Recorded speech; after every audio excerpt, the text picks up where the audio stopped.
Kentälle jääneiden sotavainajien kunnioittaminen, muistaminen ja hautojen ylläpitäminen ja se, että molemmat maat ovat mahdollisia toimimaan toisen maan alueella. Vuoteen 1992 mennessä ei Neuvostoliitto antanut minkäänlaista mahdollisuutta käydä näitä hakemassa ja tekemässä mitään. Mutta sen jälkeen niin nyt on tää niin vapaa, että me kuljemme täällä hyvin paljon ja liikumme. Ja näitä muistomerkkejä on nyt sitten näissä kaikissa kenttähautausmaissa.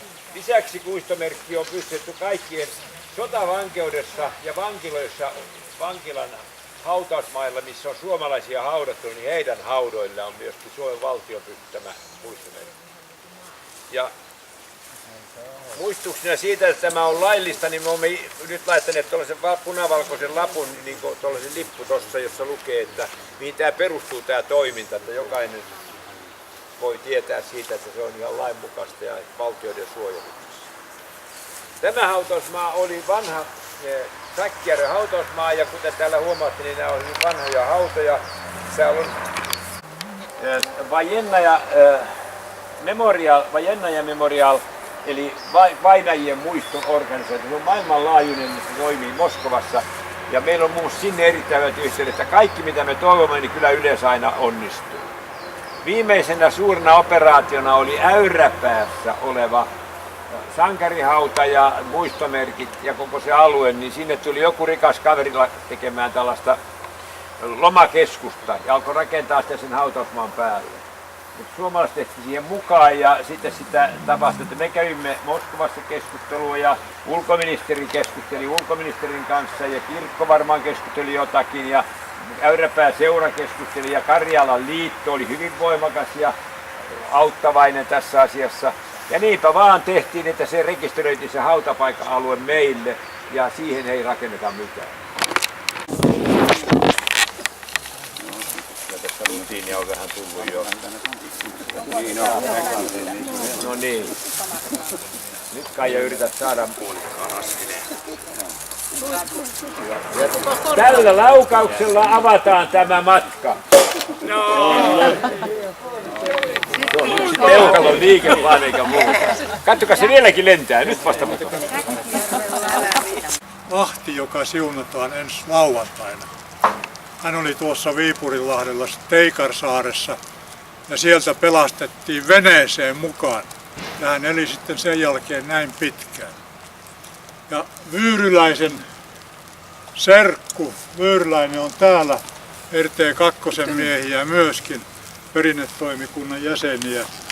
Hänen serkkunsa oli viimeisenä miehenä siellä Teikarsaaressa.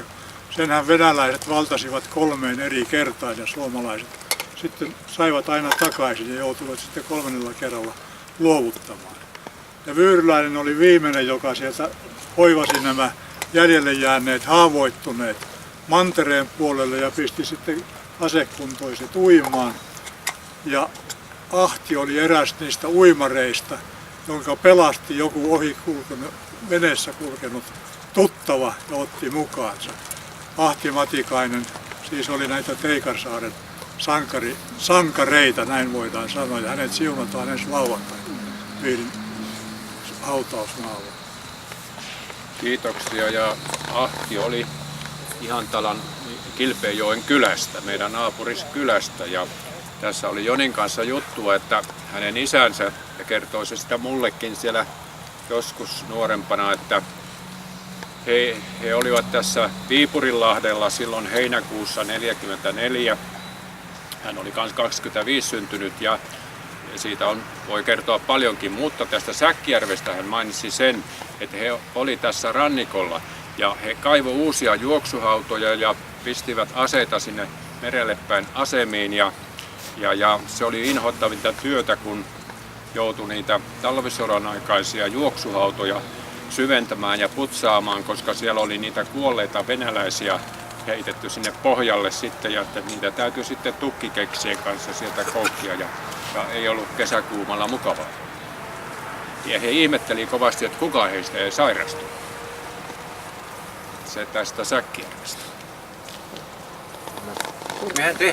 Mehän tehtiin Viipurilaisen taistelusta DVD, joka on tullut pari kertaa kyllä televisiostakin ulos. Mulla on mukana se DVD ja on sovittukin, että sopiva aika tulee, niin se voidaan katsoa tuolla autossa. Kiitoksia. Tämä on todella arvokasta, että meillä on mukana veteraaneja. Se alkaa olla jo sellainen harvinaisuus, että ei niitä ole kuin yksi. Joskus yleensä ei ole ketään. Tässä tällä kertaa meillä on niin lottovoitto. Mielelläni jos jollakin vielä niin olisin ottanut veteraaneille, mutta nyt se on vain meillä harvoilla suuri onni. Sotaveteraaneille kunnia kansalaisille.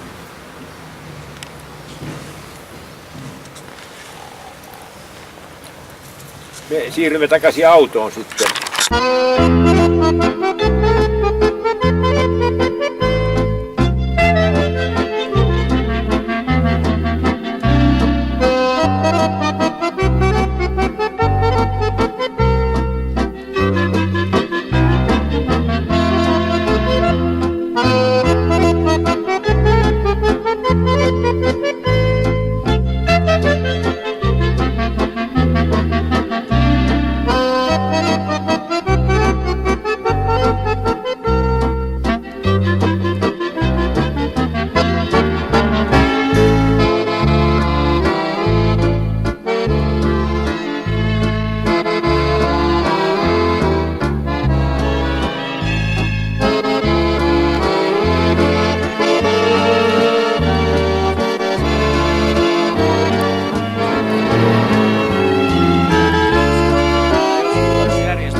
seurakunnan hautausmaa vuosina 1925-1944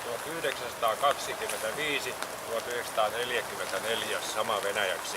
Siis sitä aikaisemmin haudattiin sinne Viipurin Ristimäkeen ja muuta, mutta tähän perustettiin sitten oma hautausmaa, missä meidänkin isovanhemmat on haudattu tuolle, mutta tänne ei ole haluttu niitä hautapaikat. Meilläkin on ne kartat, ne voitaisiin ihan 10 sentin tarkkuudella määrittää, mutta sitä ei ole haluttu määrittää. Tämä on tämmöinen rauhanmaa sitten kaikille. Ja täällä me nyt käydään aina näitä kukkia laskemassa ja mä pyydän, että meidän edustaja Erkki Kaipainen, sunkin isovanhemmat on täällä haudattu, että jos sä lasket meidän Ihantalan, Kaipolan, koko Ihantalan vakkilalaisia, kilpeäjokelaisia tässä, niin tämän meidän pienen nätin kukka-asetelma tähän ja kunnioitamme paineita.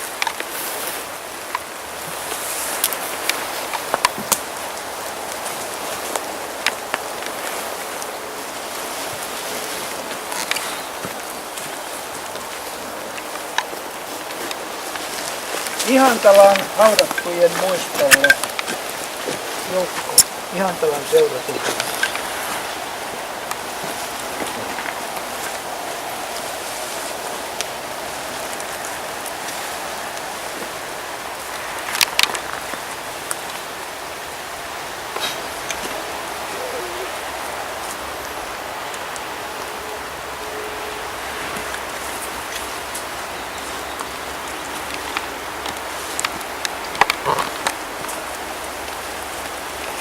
Kiitoksia maantieteelle. Me ei mahdeta mitään, että me olemme täällä syntyneet ja osa kasvaneet ja tällä tavalla sit muistelemme tätä aluetta. Jokainen tietää tämän paikan historian ja tämä hautausmaat on Suomessa aina hyvin hoidettu ja siinä 44 sitten se kerta kaikkiaan niin meni ylösalaisin tämäkin alue, mutta se on sitten ehkä vihollisenkin taholta vähän tasailtu siinä sitten tämä sodan melskeistä. Ja tästä on ollut paljon puhetta, mutta itse asiassa tuossa on tuo hautausmaan takareuna tuolta. Ja siitä lähtee semmoinen tie, mikä kulkee sinne Riisaareen ja sinne pelloille. Siitä tieltä kun lähtee noin 200 metriä, niin siinä paikkeilla kaatui 6. divisioonan komentaja Einar Vihma ja everstiluutnantti Palkama ja eräs sotamies. Ja tämän tiedon olen saanut vielä varmistettua eilen illalla. Soitin opettaja Kupariselle, joka voi sanoa kaiken tietää. Ja hän oli täällä silloin 90-luvulla tulenjohtaja Lehmosen kanssa. Hän oli tässä tykistön tulenjohtajana tässä jossain. Ja hänelle tuli radion kautta tieto, että kenraali on vakavasti haavoittunut. Toimittakaa heti hevonen siihen paikkaan ja mieluummin kumipyöräkärry. Ja se on täysin kaikki totta. Itse asiassa se paikka on tuolla, mutta olen käynyt siellä, mutta siellä melko lailla se täytyy sen Kuparisen kanssa käydä, että siinä on siinäkin yksi kivi, mihin se Lehmonen ja Kuparinen jo sitä kylttiä suunnitteli. Mutta jostain syystä ne sukulaiset ja ketkä nyt sitten päättikin sen tehdä tuonne johonkin 800 metrin päähän sinne metikköön sitten se kyltti. Se on täysin väärässä paikassa. Kukkaron Kaijalla on tässä juttua ja hän on siellä nyt käynyt. Mutta kuitenkin niin tätä ei ole nyt kukaan virallisesti ruvennut oikomaan, mutta totuus on siinä, että se on tuossa 200 metrin päässä. Se kivi.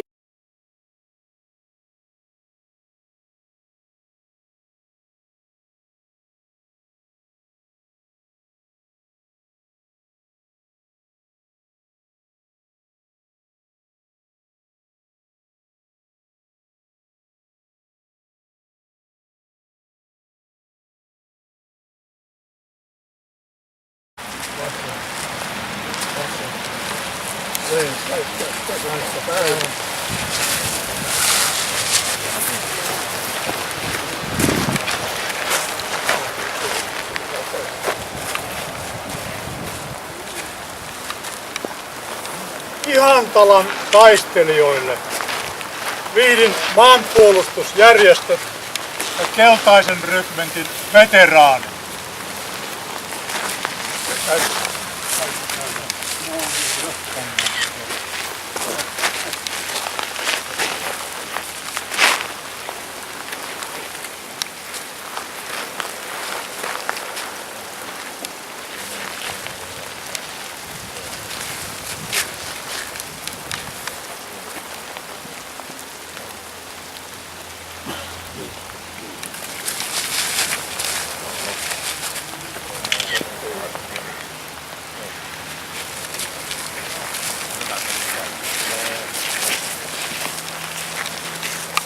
Kiitos.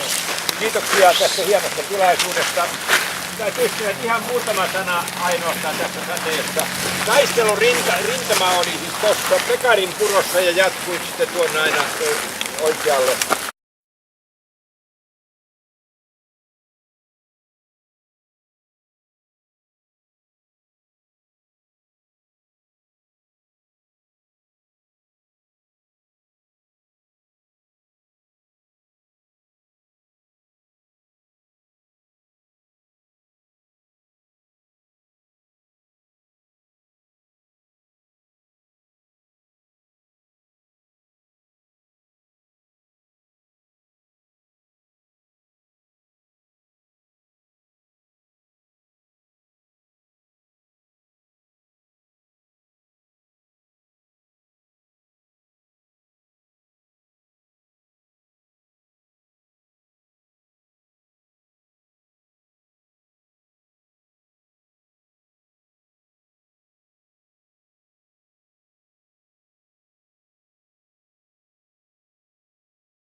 Kylän pienoisen muistat sä varmaan, jonka laidassa syntyä sait. Töllin matalan hirsisen harmaan, muistot mielesi saat totta kai. Ahot metsiköt muistoina liittyy, lapsuusvuosien leikkeihin vie. Koulutie kulki lähellä rantaa, kului tuokiot tunnitkin siellä. Vaikka muualla on sama kieli, juuret syvälle juurtuneet on. Paikan jonne myös haluaa mieli, siellä oikea kotisi on. Leikkipaikkasi on vielä siellä, olet lapsi tuon kotoisen maan. Muistot kirvoittaa laulajan kieltä, niistä laulujen aiheita saa.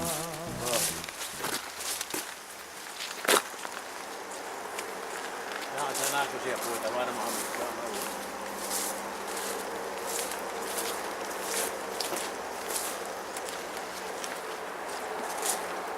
Joo. Kuinka paljon matkaa siitä oli Aimo sinun kouluun? 4 kilometriä.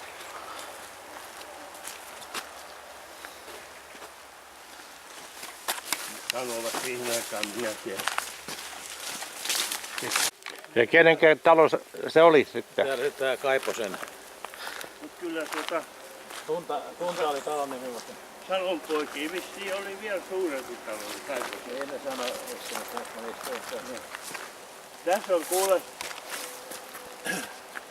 tässä niin monena kesänä niin ollut meillä telttakatosta ja keitetty kahvia ja paistettu makkaraa ja rillattu lihaa ja kato, tuolla näkyy nyt se Helkala.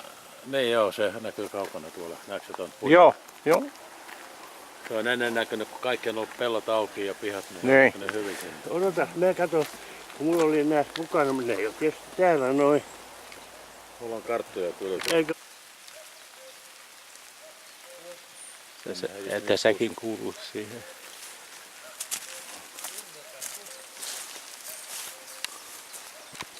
Täällä on mennyt vähän toisemmat setasin.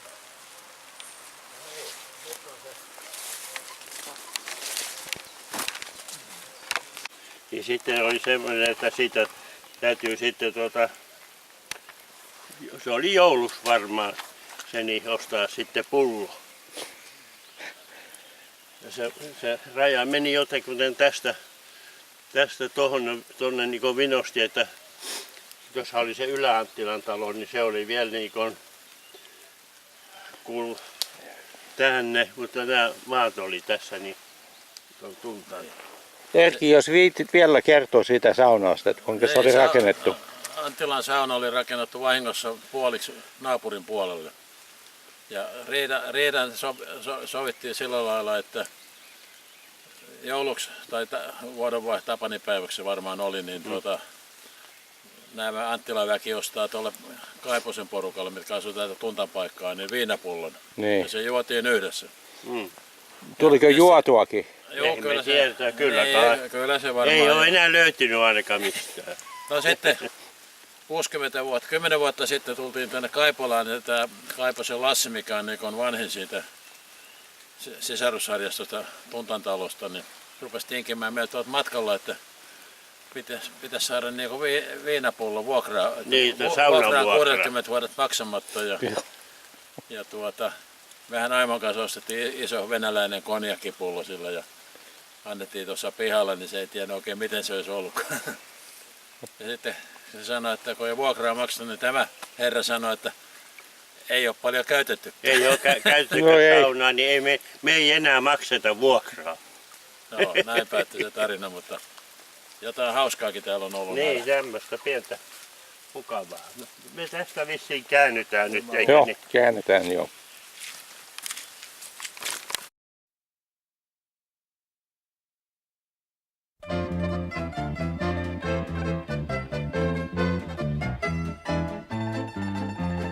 Kyllä siellä syvän mailla paljon vielä ollaan vailla, siellä ei näet sie elenä jatsin tahdissa.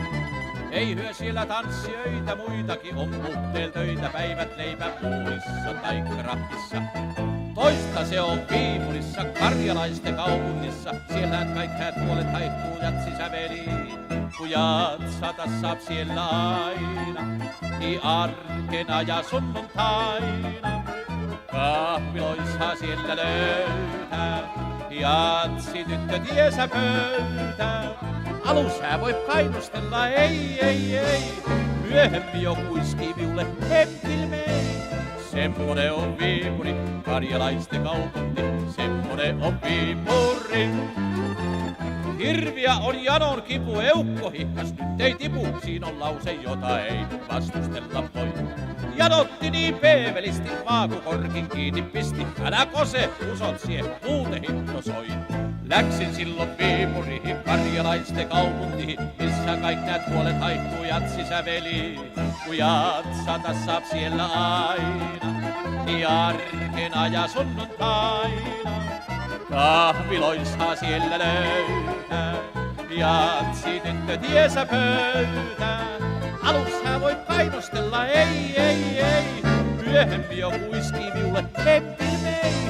Semmonen on Viipuri, karjalaisten kaupunki, semmonen on Viipuri. Ei my olla muumioita, anna hassia jatsin soija, vaik tää koko maailma mänis nuripäin. Tuntuu hätää konstikkaalta sille, kun on tullut maalta ensi kerran hurmahattu jatsisävelmäin. Mut mieha on nyt Viipurissa, karjalaisten kaupungissa, missä kaik näet puolet haihtuu jatsisäveliin. Kun jatsata saap täällä aina, niin arkena kun sunnuntaina. Kahviloissa täällä löytää, jatsi tyttö tiesä pöytää. Alus sä voit painostella, ei, myöhemmin joku iski minulle hempilmei. Semmonen on Viipuri, karjalaisten kaupunki, semmonen on Viipuri. Ja niinhän se usein ensikertalaisella käy, et kun ensin te kaik sählii ja söhlii ja sit käy huonosti, paikassa se vika muka sit olkiin. Kato, kun tuossa Arlestoni pöristää, kun vanha koni pakkases se värisee korkkelikulmassa. Tule viihyn kerrallasi, tilataan yks kova lasi, kuka kärsis janossa tuikiulmassa. Nyt ollaan Viipurissa, karjalaisten kaupungissa, missä kaik näet puolet haihtuu jatsisäveliin. Kun jatsata saat täällä aina, niin arkena ja sunnuntaina. A miten arvasin vie löytää, ihan justi tähän pöytään. No mihinkäs se tyttö hävis, hei, joka vast minul kuiskas, jotta hempilmei. Kenkku on tää Viipuri, karjalaisten kaupunki, kenkku on tää Viipuri. Mutkaa jouduin meni rahat, rikki myöskin turkkinahat, porakat oltilassa ilmiatsissa. Siellä vapaa hoito ylen fiini, reikä leipä margariini, eikä ees olt kopsua ruokasatsissa. Silloin oltiin Viipurissa, karjalaisten kaupungissa, paikas missä ei huolet haihtut jatsisäveliin. Vie jatsata kutahon aina, arkena ja sunnuntaina. Kahvilassa sieltä taas löytää, se jatsi tyttö ties miu pöytää. Aikkie koitti vastustella, ei painu hitol sitä, suihka se häviulle hiljaa hempilmei. Kenkku on tää Viipuri, karjalaisten kaupunki, kenkku on tää Viipuri. Kotiimeno on niin olo, muutenkin on paha olo, ei niin penniä ees ostaa varmusta. Rapulakkiin rikko pääni tuski enää lähti ääni enempää kuin vanhasta huuliharkusta. Eukko häätul Viipuriin, karjalaisten kaupunkiin, missä miehemainen haihtuu jassisäveliin. Jassata saat kyllä aina, vaik arkena ja sunnuntaina, mut muistsi aina silloin löytää. tiesi kotiväkes pöytä. Viipuriasemal miut vaunu vei, kotiasemalla hääkomes tentil möi. Sinne jäi se Viipuri, karjalaisten kaupunki, sinne hää jäi Viipuri.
Mitä?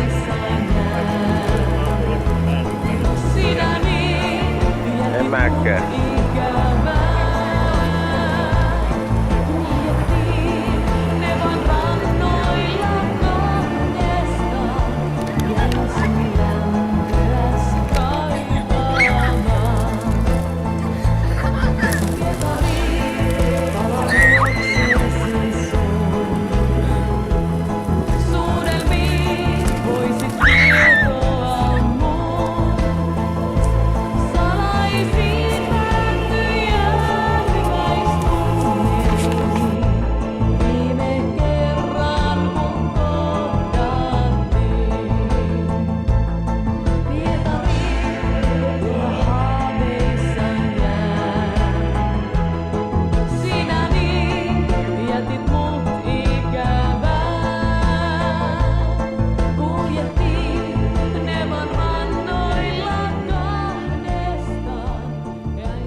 katsotaan,